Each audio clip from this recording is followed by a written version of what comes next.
Speak to me when the silence stills my voice. You understand me. You understand me. Come to me in the valley of unknowns. You understand me. You understand me. You understand me. You understand me. So I throw all my cares before you. My doubts and fears don't scare you. You're bigger than I thought you were. You're bigger than I thought. So I bring every single question to the God of all creation. You're bigger than I thought you were. You're bigger than I thought you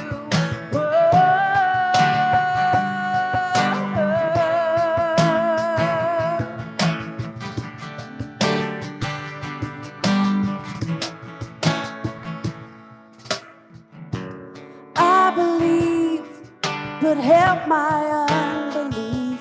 You understand me. You understand me. Help me reach the faith that's underneath. You understand me. You understand me. Oh, you understand me. You understand me. So I throw all my cares before you. My doubts and fears don't scare you. You're bigger than I thought you were. You're bigger than I thought. So I bring every single question to the God of all creation. You're bigger than I thought you were. You're bigger than I thought you were.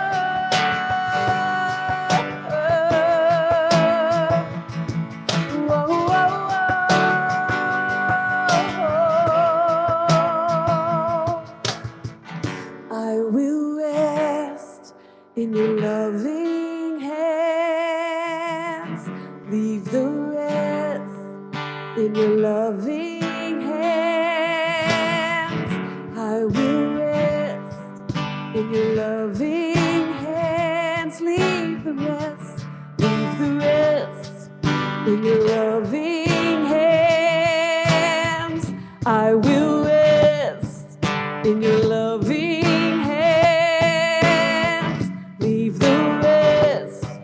in your loving hands. Oh, I will rest in your loving hands.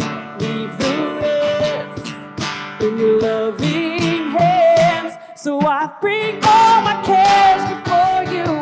My doubts and fears don't scare you. You're bigger than I thought you were. You're bigger than I thought. So I bring question to the God of all creation.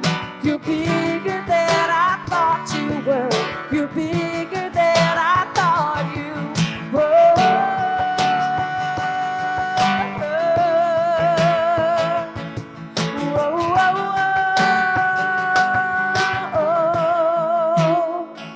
So I throw all my cares before you. My doubts and fears don't scare you. You're bigger than I thought you were. You're bigger than I thought.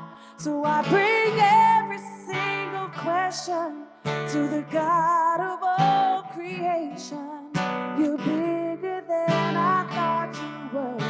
You're bigger than I thought you were.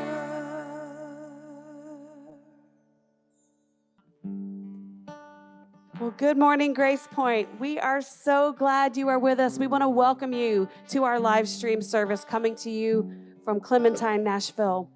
We're excited that you've decided to join us. And one thing we would like for you to do, if you are not getting our weekly email communication, we would love for you to sign up to get those. So if you go to the Grace Point website, gracepoint.net, and scroll all the way to the bottom. There is a button that says subscribe. And so if you will click that button and submit your email address, that is the best way to get as much information about us as you can. Also, you can find us on social media.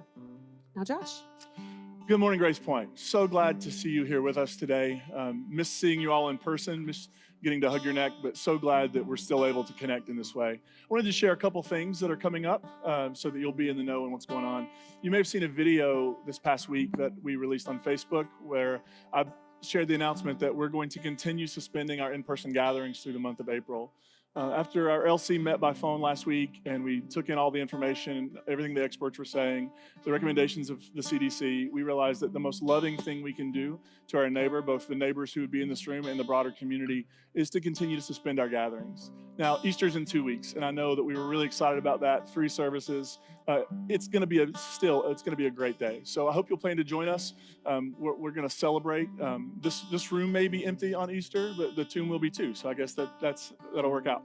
So also we're going to continue. We want to continue our programming uninterrupted. So if you usually participate in Reconstruct, please plan to be there on Wednesday nights at 6:30. We'll text out a Zoom link, and you can click on that and you can join us. We had a great conversation last week about salvation. This week, today's topic is sin. And this week, we're going to shift that to Reconstruct as well. And we're going to talk about sin. And it'll be a really good time. We'll still be able to connect with one another. It's not like being face-to-face, but it's still staying connected. So if you're here today watching online, joining us, would you please comment and let us know you're here? And we'd love to be able to engage with you and interact with you today as well. Hello, GP community, and good morning, GP kids and GP youth, our GP kids and youth volunteers, and our caregivers as well. I miss you all so much, and I hope you're doing well. And I look forward to when we're gathering together again at Clementine behind the big double doors. This Thursday at 7, I'll host our second live story time in our Grace Point Kids Facebook group, as well as our Grace Point Kids TN Instagram page. I'll go live at 7 and begin reading the story at 7:05. GP youth and kids, although we're choosing not to meet right now in person, we can meet virtually. So GP Youth will meet again this week at 7 p.m. on Friday via Zoom, and GP Kids, we will meet on Saturday at 12 p.m. via Zoom as well. If you're looking for virtual social opportunities, I really hope you'll join us. Parents, Easter is just 2 weeks away. Yay! Keep an eye out for excellent Easter activities, opportunities, and some information to be posted this week on our Grace Point Kids and Youth Facebook groups, as well as our Instagram pages. This information will be emailed out as well. So if you aren't a part of our social media communities or our email list for our GP Kids and GP Youth caregivers, let me know at lisa@gracepoint.net, and I'll make sure that you're included in those. Discussion guides for both our Grace Point Kids and Youth were sent out today, this morning. And those were posted to our Grace Point Kids Facebook group, our Grace Point Youth Facebook group, and emailed out. These interactive discussion guides are filled with links to fun read-aloud books, easy and exciting DIY crafts that you can do at home with what you have, activities, and conversation starters. This week, as we begin to approach the end of the Lenten season and turn our thoughts towards Easter, we spend some time thinking about the transition that Jesus made from meditating on love, looking for God everywhere, and thinking about living lovingly in the wilderness, to sharing the good news of love with people and community.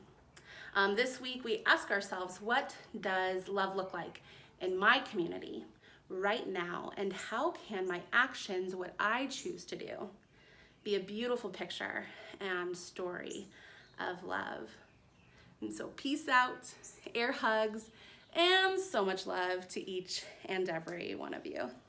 And now we wanted to welcome you to a time of giving. That is something that we are very grateful for here at Grace Point, and even now more than ever. So there are 2 ways you can give. Luckily, they're both digital for now. So if you go to gracepoint.net/give, there is a button there you can click, and that'll guide you through the process. And also, if you have your phone handy, you want to text 77977. If you text the word Grace Point with an E to that number, they will prompt you through some instructions for that. So again, we are so grateful for your gifts. That is what is sustaining us right now, so thank you for that. One of the things we do each week here at Grace Point as our time of our community time together is we celebrate communion, which is this ancient Christian ritual that binds us to Christians all over the world throughout time. And it also says something profound about what we believe as a community, that we are here, that we break ourselves open and pour ourselves out in love for one another, and that this is a safe place to do that. And one of the things we do every week before we celebrate communion, and hopefully you have your elements with you, whatever it is. Maybe it's grape juice and gluten-free crackers, maybe it's wine and a biscuit, I don't know, whatever you have handy. As we get ready to take that, one of the things we do each week is we say together a liturgy that welcomes everyone to the table. So we're going to put that on the screen, and we'd love for you to say that with us. Come to this table, you who have much faith, you who struggle with believing, you who have been here often, and you who have come for the first time, you who are at peace, and you who feel despair. We are all part of the human family, and there is a place for us here. Christ invites everyone to the table. May this bread and wine unite us all. Please join us as we continue to sing.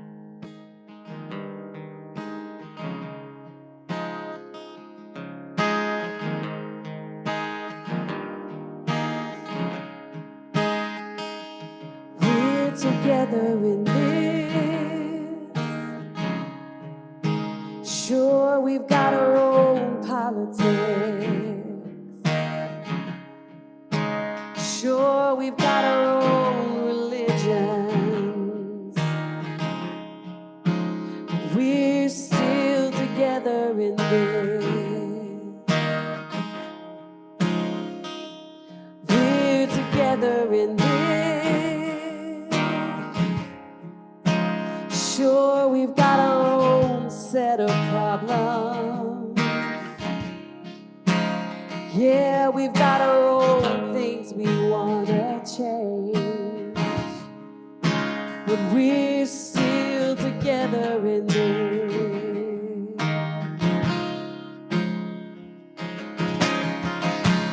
I'll carry your weight, brother. You'll carry mine. We'll leave the battle far behind.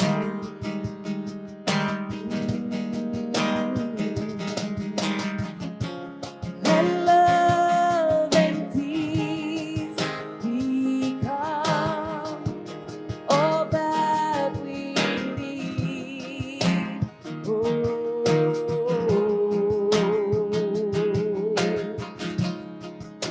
'cause we're still together in this.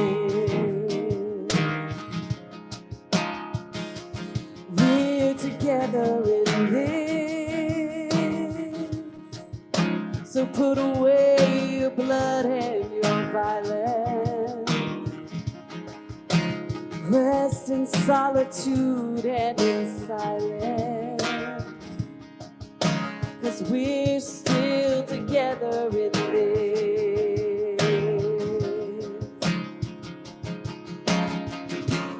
I'll carry your weight, sister. You'll carry mine.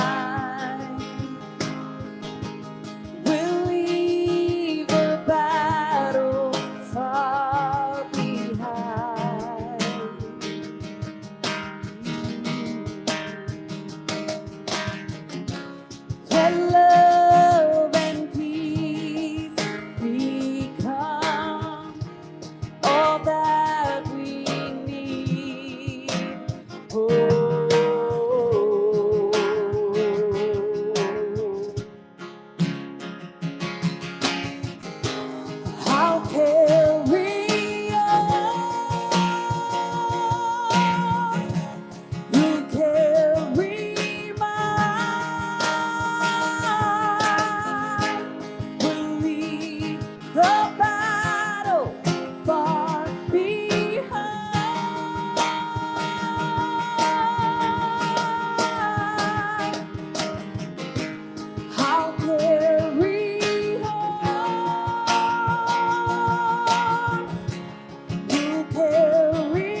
Oh,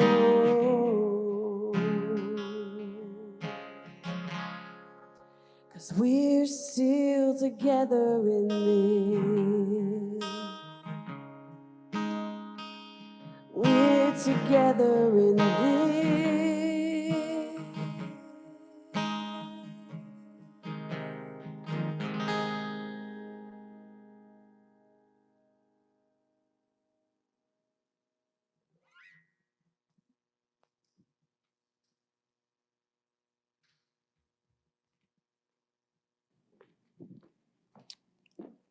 One of the things I will never forget was the very first time I held my very firstborn in my arms. It was something I was totally unprepared for. It was a transformative moment. He was so tiny. He clocked in around 6 pounds and some change in his little arms and his little legs. I'd never seen a human being that small before. And I held him in my arms and I looked down at him and he was absolutely perfect. He had my heart and all of my love. Love, a sense of love I didn't even know that existed in me was immediately being poured out for this kid. And he had done nothing to earn it, nothing to deserve it. He literally just showed up.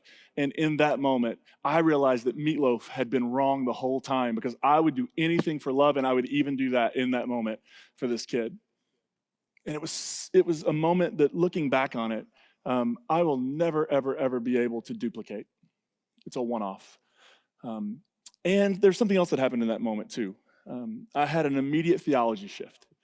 Because the moment they put this little baby into my arms, who was beautiful and perfect and wonderful, I immediately had to deal with some theological categories that I'd been taught my entire life. Things like original sin and total depravity, right? These beliefs that there's some sort of stain because of what a couple people did naked in a garden with some fruit way back when because of that thing. Now that every human being who's born is born flawed and broken and stained by that original sin, and that we're all now totally depraved. There's nothing good in us, that God can't even look at us or stand us or be near us because we're so terribly sinful. And as I held my brand new baby in my arms and I looked down at his sweet, beautiful face, I realized there's nothing wrong with him.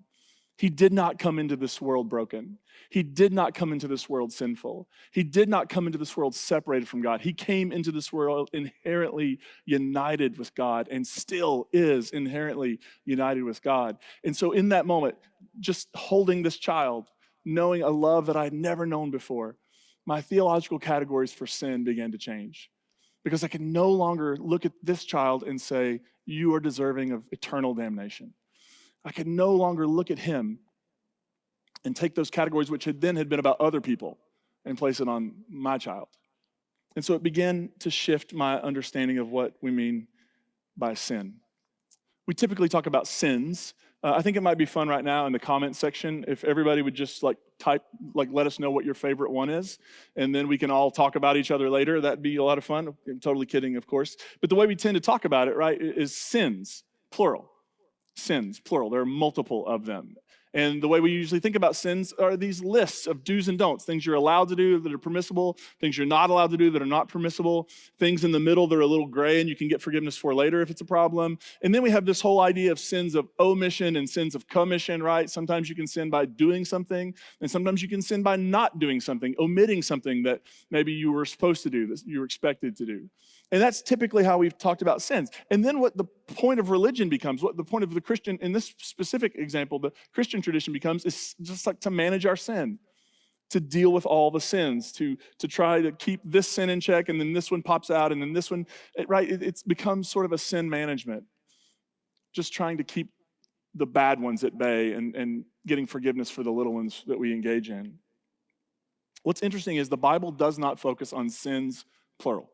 Yeah, I know there's a couple lists in there that mention this and that, and sometimes the translations are off on it.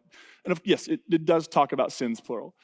But the point the Bible is trying to get at, the thing the Bible wants to talk about is sin, singular, not sin, plural.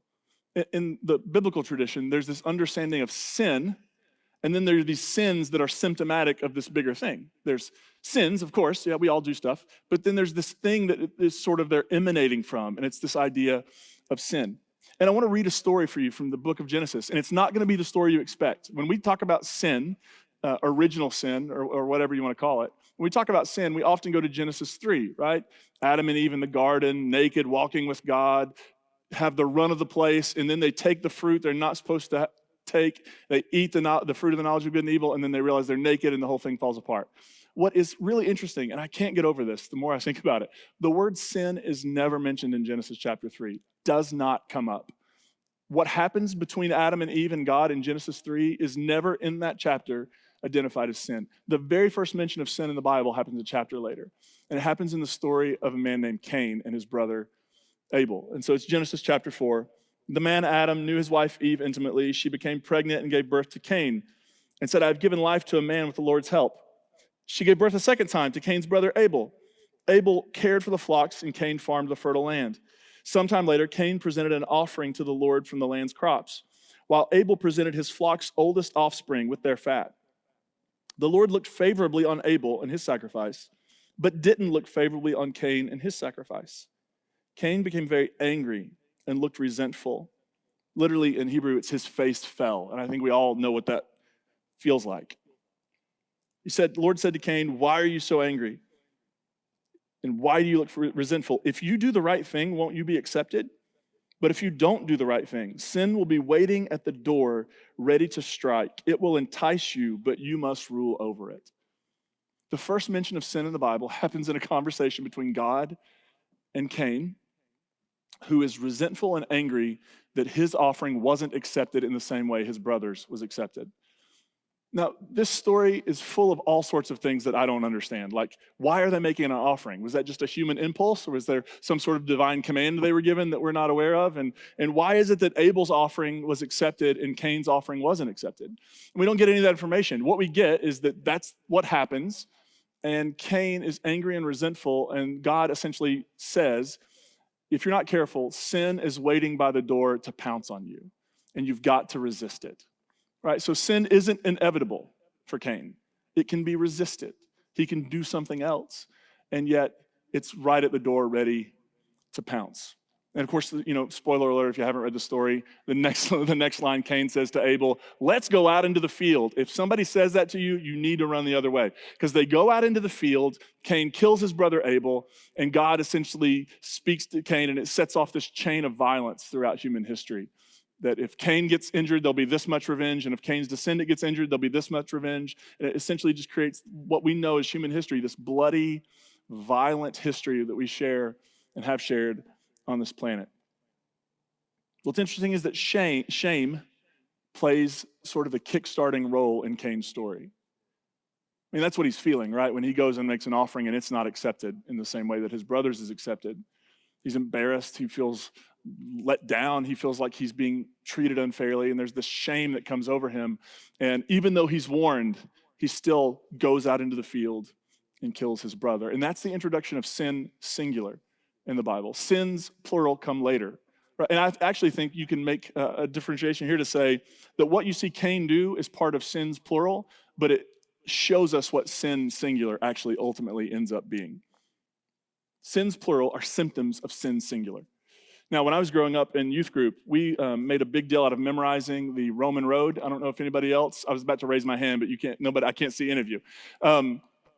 The Roman Road, which was this really terrible, terrible way of reading the book of Romans out of context, picking out verses here and there and creating sort of this, here's how you go to heaven sort of thing. And we actually used to go down to the church basement and we would make these little bracelets with different colored beads that would be like black, because that's what your sin is, this dark stain on you, and it would be red, and it would be the blood of Jesus, and blue for baptism, and yellow for streets of gold. And we would spend hours making these bracelets, and we would be unleashed on the local mall, and we would go up to complete strangers, try to get them to take our, cheap jewelry, and then try to lead them down the Roman road. But there is a text that gets added into that whole idea of the Roman road, and it's interesting to me. When we think about sin singular, what is it? What if sins plural are sort of symptoms of something larger? What is sin singular? And this particular passage I find it really interesting. Romans 3:23, all have sinned and fallen short of God's glory. Man, I can't tell you the number of times I've used that in sermons back in the day. I can't tell you the number of times I've said it to people, that I've heard it said to people, where we're trying to lead people down this path. But there is something interesting here. I mean, it's hard to argue because we all know ourselves. Whatever sin is, we're pretty much all have participated in it at some point or another. But this text says that we've sinned and fallen short of God's glory. What is that? What is God's glory? Is God's glory like failing to recognize the importance of God in some way? Like you didn't give God enough credit? Is it offending God's honor? So now that you have offended God's honor, God can't have anything to do with you or stay on the side of you? Is it failing to recognize the significance of God? The word glory in Hebrew is kavod, and it means weight. Or is it something else? Because I think a God that needs us to prop up that God's ego needs to go away. Like that's not a God that is worthy of our discussion. So what does it mean to talk about God's glory? And what does it mean to say we've sinned and fallen short of it? There's a second century church father named Irenaeus. And this quote has shown up in many different forms. This is the one I like the best. And if I were in charge, this is what he would have said. So this is attributed to him, but there's different versions out there. But I love this. Here's what Irenaeus says. The glory of God is a human being fully alive. The glory of God is a human being fully alive, which kind of resonates. At least it does with me when you think about the way the Bible in Genesis describes human beings being created in the image of God, somehow to reflect God into the world. That what we are, essentially as humans, is God's glory. Like we exist in the world is God's glory. And I think I see some of this just in terms of watching parents be so completely proud of their kids for like anything, right? Like anything. I celebrate everything my kids do, even if they do it, like it doesn't matter. If they bring me a picture and it's all outside the lines, yes, I'm celebrating that, right? There's something about what if what it means to God's glory means is it's you and I fully alive. Because the thing we've been taught is that we're all born with original sin and we cannot trust our humanity. That our humanity and everything that comes with it is somehow the problem, and we need to move away from humanity and closer to being divinity. When, if anything, the story of Jesus, which is often talked about as the incarnation, right? The infleshing. What the story of Jesus actually is trying to say is that creation is good and God has been present in it from the beginning. That God's move toward creation is one of yes. And so if you and I are raised our entire lives to mistrust that, to mistrust our humanity, to think that there's something inherently broken and flawed about us, no wonder we make the choices we do sometimes. And no wonder we carry around such deep pain sometimes. And no wonder we think that there's nothing good in us, or that if we have some sort of ability, we should hide it because that's somehow prideful. Like no wonder we're constantly trying to manage what we think are sins. When at the core of the deal, the invitation has always been to be exactly who you were made to be, and that is fully human. Perhaps sin isn't murder. Murder is part of the sins category, right? Sin isn't telling a lie. Sin isn't all the... What if sin, singular, is failing to live up to our humanity? What if sin, singular, is dehumanizing others? I mean, that's sort of how the Cain story happens, right? Because I think if you get to the point of murder, you've probably dehumanized the person. And you've probably reached the level where you don't see their inherent worth and value, and you don't see the image of God in them. And so now you can do whatever you want with them. And so Cain invites his brother out into the field. What if the great original sin of humanity has nothing to do with all these little things we pick at with each other, and it really is at the core of it failing to live into our true humanness?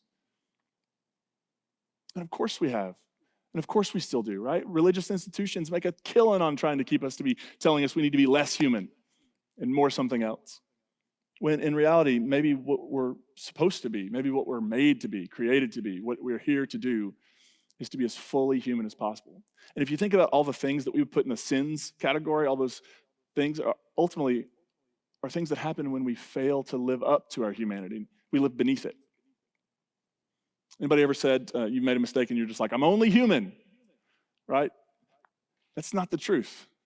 You're not only human, you're human. You are this unique creation and gift to the universe. There's nothing wrong with being human. And I think all the pain in the world and all the violence in the world and all the hurt in the world come not from us being human. It comes from the times we choose not to be. And we choose to dehumanize our enemies, so we can get rid of them. We choose to gossip about our neighbor because somehow running them down makes us feel better about ourselves. We live in this sort of state where we're trying to move away from the very thing that would be the most healing and joyful thing we could do, and that is live into our humanity. Because when we live into our humanity, what we discover is that we are a mixture of divine breath and soil. That you can't actually get to God outside of the human in a way. Like if we became angels, we wouldn't have the same connection. We wouldn't have the same experience, right?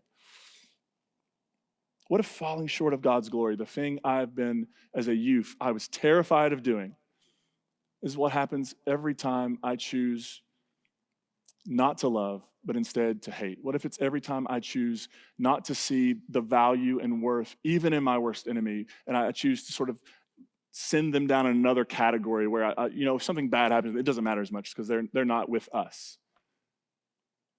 What if falling short of God's glory is the very us-them categories we create? There's something here, I think.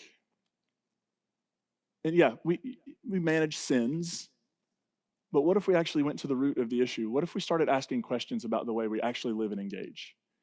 So here's a couple things. I think this idea of sin singular works on two levels.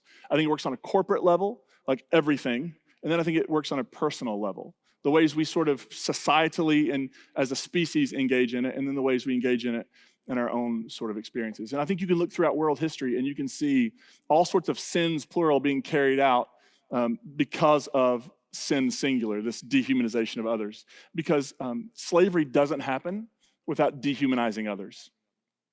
Segregation and Jim Crow laws don't happen without dehumanizing others.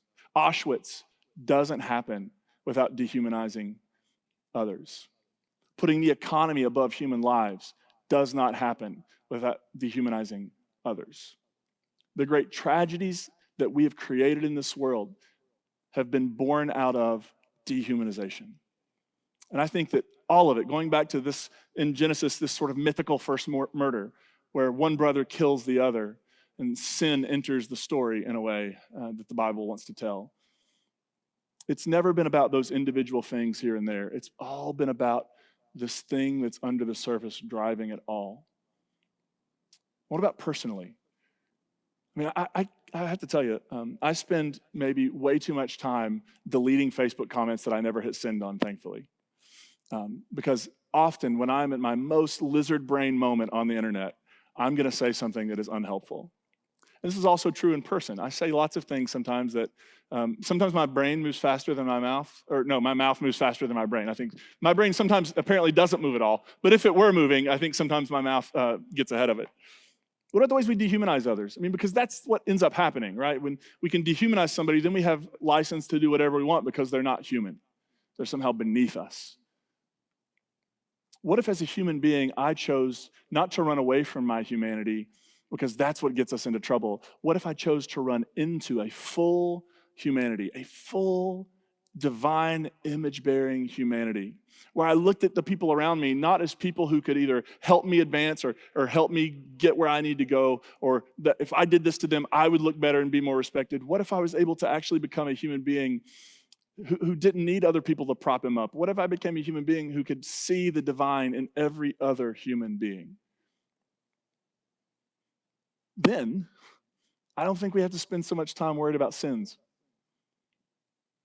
right? Because we're dealing with the root issue. The root issue is that we dehumanize each other. The root issue is that when I look at other human beings, depending on who they are, depending on where they're from, depending on what their political party is, depending on what their religious, you know how it goes. When I look at another human being and see them as less than human, I am diving into this thing the Bible calls sin singular. And the entire journey of Scripture, I think, the arc it's headed on is calling us away from dehumanization and into a full divine image-bearing, full of grace and goodness and compassion and love humanity.